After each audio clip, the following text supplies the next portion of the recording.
Welcome back. You with us here on Opening Fire. We got Sarabjit Kaur joining us right now. She's Vice President Research, Angel Broking on a phone line. Sarabjit, thanks for taking our call.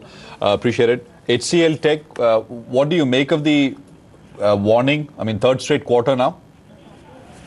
See, the warning is troublesome for HCL because more than currency, which is common to all the companies in the sector, they have also warned over the client being a problem and their infrastructure services being under some strain, which though is probably a quarter or two kind of phenomena according to them, and they expect that it should recover with a lag. So I think the main problem with HCL is on a macro front rather than currency front, which is, on their micro front rather than macro. Macro is not that important.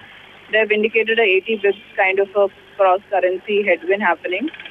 And as it is, currency is a play which actually varies quarter on quarter. So that's not that important, but these two factors will impact the volume. So to that extent, yeah, it's very significantly disturbing in HCL at least.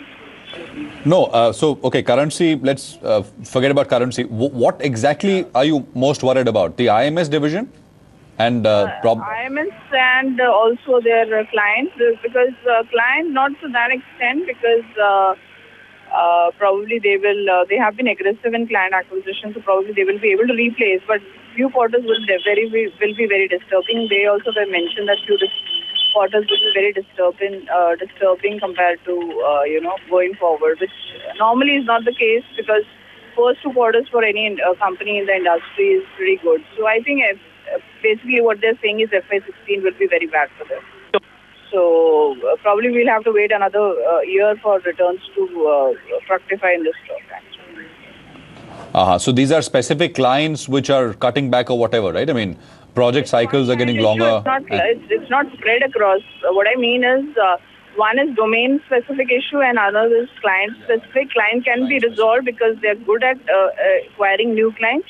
But something which is to do with their domain probably will take some time. So probably 1 or 2 quarters will go before they will see those kind of issues getting resolved. So probably FY17 will be muted. That's what my sense is, unless they release the numbers and we know exact colors of what they have been talking about. So for 16, what kind of dollar revenue growth should one expect? Should one expect anything? What kind of growth?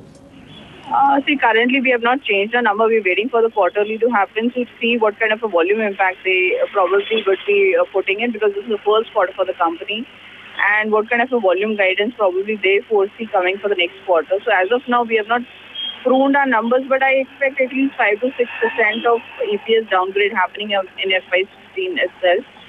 So I think the stock has reacted adequately around those levels only. So I guess, it's damages to the extent of 5 to 6% according to me as of now.